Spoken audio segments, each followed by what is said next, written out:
بسم اللہ الرحمن الرحیم۔ السلام علیکم۔ امیر المومنین حضرت علی رضی اللہ تعالیٰ عنہ کی زندگی کا آخری سال تھا کہ ایک دن آپ نماز ادا کرنے کے بعد ممبر پر بیٹھ کے آپ نے خطبہ پڑھا اور لوگوں کو وعظ و نصیحت کرنے لگے۔ اس کے بعد ارشاد فرمایا، اے لوگو، دوسروں کی طرح مجھے بھی عنقریب اس دنیا سے رخصت ہونا ہے، بس مجھ سے وہ باتیں پوچھ لو جو تم نہیں جانتے تاکہ تمہاری معلومات میں اضافہ ہو۔ مجلس میں چند لمحے خاموشی رہی۔ اس کے بعد ایک کوفی نوجوان اپنی جگہ سے اٹھا اور کہنے لگا، اے علی، اب جب کہ آپ ہر چیز جانتے ہیں تو مجھے بتائیے کہ میری داڑھی میں کتنے بال ہیں؟ حضرت علی رضی اللہ تعالیٰ عنہ مسکرائے اور اپنے ہونٹوں پر ہونٹ رکھ دیے، لیکن ابھی آپ نے کوئی بات شروع نہ کی تھی کہ مجلس کی خاموشی ٹوٹ گئی اور ہر طرف سے چہم گوئیوں کی آوازیں آنے لگیں۔ سب نے اپنی گردنیں بلند کی اور سوال کرنے والے کو دیکھنے لگے اور انتظار کرنے لگے کہ آپ اس سوال کا کیا جواب دیتے ہیں۔ حاضرین میں کچھ دشمن بھی موجود تھے، اس لیے کہنے لگے، آج علی کوئی جواب نہ دے سکیں گے۔ ہر شخص کی داڑھی کے بالوں کی تعداد الگ الگ ہوتی ہے، اس لیے حضرت علی کو کیسے معلوم ہے کہ اس کے بالوں کی تعداد کتنی ہے؟ اس طرح حضرت علی کے نادان دوست کہنے لگے، حضرت علی رضی اللہ تعالیٰ عنہ اس کی داڑھی کے بالوں کی تعداد بتا دیں گے۔ دانا دوست کہنے لگے، جو کچھ بھی ہے حضرت علی کا جواب درست اور مناسب ہوگا۔ جس شخص نے سوال کیا تھا اپنی جگہ پر کھڑا تھا اور سوچ رہا تھا کہ معلوم نہیں علی کو میرے سوال کا جواب معلوم ہے یا نہیں۔ اگر اس نے کہہ دیا 3000 تو کیسے معلوم ہوگا کہ یہ جواب درست ہے یا نہیں؟ اس طرح مجبوراً حضرت علی رضی اللہ تعالیٰ عنہ کا جواب قبول کرنا ہوگا، لیکن اس کی دلیل بھی دریافت کروں گا۔ اگر علی رضی اللہ تعالیٰ عنہ نے مزاح کرتے ہوئے جواب دیا کہ تمہاری داڑھی کے بالوں کی تعداد تمہارے سر کے بالوں سے نصف ہے، تو اس وقت پوچھوں گا کہ میرے سر کے بالوں کی تعداد کتنی ہے؟ شاید یہ کہہ دیں کہ تمہاری داڑھی کے بالوں سے دگنی۔ پھر اس وقت اعتراض کروں گا کہ یہ تو مزاح ہے، میں تو درست جواب چاہتا ہوں۔ چند لمحوں کے بعد حضرت علی رضی اللہ تعالیٰ عنہ نے حاضرین سے پوچھا، اے بھائیو، اس سوال کا درست جواب کون جانتا ہے؟ حاضرین میں سے کوئی شخص جواب دینے کے لیے تیار نہ ہوا اور مجلس میں چند لمحے خاموشی رہی۔ اس کے بعد پھر سرگوشیاں شروع ہو گئیں۔ دشمنوں نے دوستوں سے کہا، تم نے دیکھ لیا نا کہ علی رضی اللہ تعالیٰ عنہ کے پاس کوئی جواب نہیں ہے۔ نادان دوست کہنے لگے، کیوں نہیں؟ علی رضی اللہ تعالیٰ عنہ کو سب کی داڑھی، سر، بلکہ بدن کے بالوں کی تعداد بھی معلوم ہے۔ ابھی صبر کرو تاکہ سب کچھ معلوم ہو جائے۔ دانا دوست کہہ رہے تھے، جلدی نہ کرو، حضرت علی رضی اللہ تعالیٰ عنہ چاہتے ہیں کہ ہمیں بھی سوچنے کا وقت دیں تاکہ تمہارے جواب کی طرف متوجہ ہوں۔ کسی نے جواب نہ دیا۔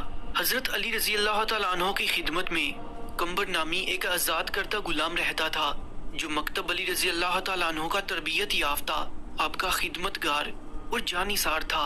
سب لوگ کمبر کو پہچانتے تھے۔ جب بھی حضرت علی مسجد سے نکلتے تو کمبر آپ کے ہمراہ رہتا۔ اس وقت بھی وہ دروازے پر نہایت خاموشی سے کھڑا مسجد میں ہونے والی گفت و شنید سن رہا تھا۔ جب مجلس سے کوئی شخص جواب دینے کے لیے نہ اٹھا تو حضرت علی رضی اللہ تعالیٰ عنہ نے کمبر کو آواز دی اور کہا، آؤ اور اس شخص کو جواب دو۔ لوگ اسی طرح چہم گوئیاں کر رہے تھے۔ دشمن کہہ رہے تھے کہ علی رضی اللہ تعالیٰ عنہ کے پاس کوئی جواب نہیں ہے اور پہلو تہی سے کام لے رہے ہیں۔ ابھی تھوڑی دیر میں کمبر اپنی تلوار کی زبان سے اس شخص کو دندان شکن جواب دے گا۔ نادان دوست کہہ رہے تھے، حضرت علی رضی اللہ تعالیٰ عنہ چاہتے ہیں کہ اس شخص کو سمجھائیں کہ کمبر بھی تمہاری داڑھی کے بالوں کی تعداد جانتا ہے، اس لیے میرے لیے اس کا جواب دینا ضروری نہیں۔ دانا دوست کہہ رہے تھے، اس شخص کا سوال اتنا اہم نہیں ہے کہ خود حضرت علی رضی اللہ تعالیٰ عنہ اس کا جواب دیں، حالانکہ کمبر بھی اسے جانتا ہے۔ اسی طرح ہر شخص کچھ نہ کچھ کہہ رہا تھا۔ کمبر نے سوال کرنے والے کوفی نوجوان سے کہا، اے مرد، اگر تم لوگوں کے بدخواہ نہیں ہو اور سچے ہو تو اس بات کی تصدیق کرو کہ اس سوال سے تمہارا مقصد کیا ہے۔ ایسا معلوم ہوتا ہے کہ تمہارا مقصد اپنے علم میں اضافہ نہیں ہے، بلکہ تمہاری غفلت اور بدبختی نے اس بات پر آمادہ کیا ہے کہ مسلمانوں کے پیشوا سے عجیب و غریب سوالات پوچھوں، یا پھر چاہتے ہو کہ اپنے آپ کو نازک مزاج اور زیرک ثابت کرو اور حیرت انگیز سوالات سے جاہلوں کی توجہ اپنی طرف مبذول کرانا چاہتے ہو، یا شاید سمجھتے ہو تم نے کوئی اہم اور مشکل مسئلہ دریافت کیا ہے جس کا کوئی جواب نہیں ہے۔ لیکن یاد رکھو، حضرت علی رضی اللہ تعالیٰ عنہ کو وہ تمام باتیں معلوم ہیں جس میں تمہاری بلائی ہے۔ میں تمہیں جواب دے سکتا ہوں، لیکن اس سے قبل تمہارے سوال کا جواب دوں تمہیں معلوم ہونا چاہیے کہ تمہاری داڑھی کے ہر بال میں ایک شیطان چھپا بیٹھا ہے جو تمہارے دل میں وسوسے ڈالتا ہے اور تمہیں راہ راست سے دور کر رہا ہے۔ اے مرد، ہم ہر روز 5 نمازوں میں کئی مرتبہ اللہ تعالیٰ سے دعا مانگتے ہیں کہ ہمیں سیدھے راستے اور نیکوں کے راستے پر چلا اور ہمیں محروموں اور گمراہوں کے راستے سے دور رکھ۔ لیکن تمہارا سوال اس قسم کا نہیں ہے کہ گمراہی سے بچے رہو۔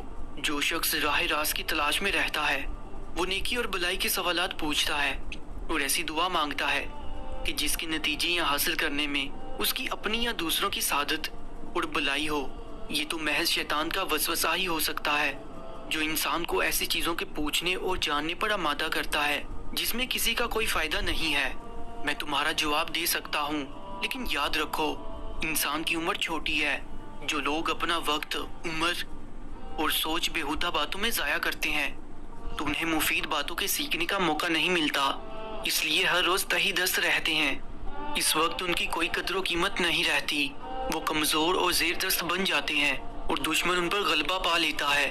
پھر ایسے لوگ آ جاتے ہیں جو ان پر حکومت کرتے ہیں۔ ہماری رہنمائی کے لیے اللہ تعالیٰ کی کتاب موجود ہے جس میں کوئی کمی بیشی نہیں ہے، لیکن اللہ تعالیٰ کی کتاب بھی آسمان کے ستاروں، فرشتوں اور پیغمبروں کی تعداد بیان نہیں کرتی، اس لیے کہ کئی چیزوں کا شمار کرنا بے حاصل ہے جب تک کہ اس میں فائدہ نہ ہو۔ ذرا سوچو کہ جو شخص بیمار کی نبض کی گنتی کرتا ہے وہ طبیب کہلاتا ہے؟ ہرگز نہیں، بلکہ ایسا شخص بیماری کا سبب دریافت کرتا ہے۔ یوں ہی دین کے پیشوا انسانی روح کے طبیب ہوتے ہیں۔ ہمارے پیغمبر حضور اقدس صلی اللہ علیہ وآلہ وسلم بھی اس لیے تشریف لائے کہ لوگوں کی راہ راست پر رہنمائی فرمائیں، اس لیے تشریف نہیں لائے کہ سالن میں پکی ہوئی دال کے دانوں کو شمار کیا جائے یا اپنی اور دوسروں کی داڑھی کے بال گنے جائیں۔ سوال کرنے والا ابھی تک نہایت بے صبر تھا، اس لیے کہنے لگا، اے کمبر، تو نے وعظ اور نصیحت تو کر دی لیکن میرے سوال کا جواب نہیں دیا۔ کمبر نے کہا، میں اس کام میں مشغول ہوں، لیکن میں چاہتا ہوں کہ موضوع زیر بحث زیادہ روشن ہو سکے، اس لیے مجھے بتاؤ کہ تمہارا پیشہ کیا ہے؟ سوال کرنے والے نے کہا، میرا پیشہ ترازو سازی ہے۔ میں کھجور کی لکڑی، اس کے ریشے اور پتوں سے ترازو بناتا ہوں اور فروخت کرتا ہوں، لیکن میرے پیشے اور میرے سوال میں کون سا ربط ہے؟ کمبر نے کہا، اس میں ربط یہ ہے، اگر یہ ترازو ساز ایک سال خرچ کرے اور کوشش کرے کہ عمدہ اور بہتر ترازو بنائے تو یقیناً ایسے ترازو کی پائیداری اور فائدہ زیادہ ہوگا، لیکن اگر وہ 2 دن صرف کرے اور خود ہی اندازہ کرتا رہے کہ چند ماش اور چنا کے دانے ہم وزن ہے تو اس کا مطلب یہ ہوگا کہ اس نے اپنا وقت ضائع کیا ہے۔ اس میں شک نہیں ہے کہ جاننے اور سمجھنے میں سعادت ہے، لیکن مفید باتوں کو جاننا اور سمجھنا چاہیے۔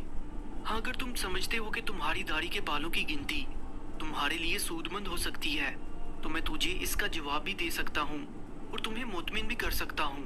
سوال کرنے والا نوجوان ابھی سنبھلنے بھی نہ پایا تھا کہ کہنے لگا، مجھے اس کا کوئی خاص فائدہ تو معلوم نہیں، تاہم میں نے ایک سوال پوچھا ہے جس کا جواب جاننا چاہتا ہوں۔ کمبر نے کہا، مجھے بھی اس میں کوئی فائدہ نظر نہیں آتا، لیکن ایسے سوال کی حیثیت دوسروں کا وقت ضائع کرنے اور بچوں کے افکار کو گمراہ کرنے کے علاوہ کچھ نہیں ہے۔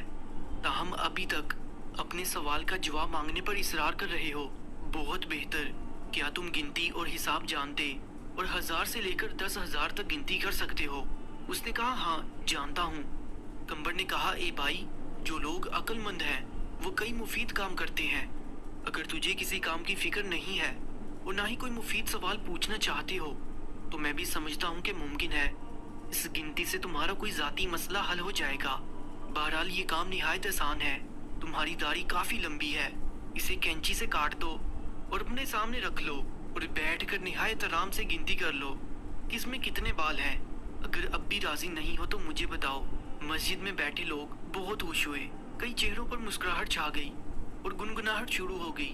دوست اور دشمن ایک دوسرے کو دیکھنے لگے۔ دشمنوں نے کہا، ہم بھی اس موضوع سے غافل تھے۔ کمبر درست کہتا ہے۔ نادان دوست کہنے لگے، واقعی عجیب سوال اور عجیب جواب تھا۔ دانا دوستوں نے کہا، یہی وجہ تھی کہ حضرت علی رضی اللہ تعالیٰ عنہ نے اس کے جواب کے لیے اپنے غلام کو حکم دیا ہے۔ سوال پوچھنے والے نے شرمندگی سے کہا، اے کمبر، تو نے درست کہا ہے اور مجھے غفلت کے خواب سے بیدار کر دیا ہے اور راہ راست پر لے آیا ہے۔ اب میں اپنی داڑھی کے بالوں کی گنتی معلوم نہیں کرنا چاہتا۔ پہلے تو میں بھی خوش تھا کہ عجیب سوال پوچھ رہا ہوں، لیکن اب سمجھ گیا ہوں کہ کوئی عیب اور بے حاصل مسئلہ پوچھنا ہنرمندی نہیں ہے۔ میں شیطانی وسوسوں سے اللہ تعالیٰ کی پناہ مانگتا ہوں اس کے علاوہ اس امر سے زیادہ خوش ہوں کہ اگرچہ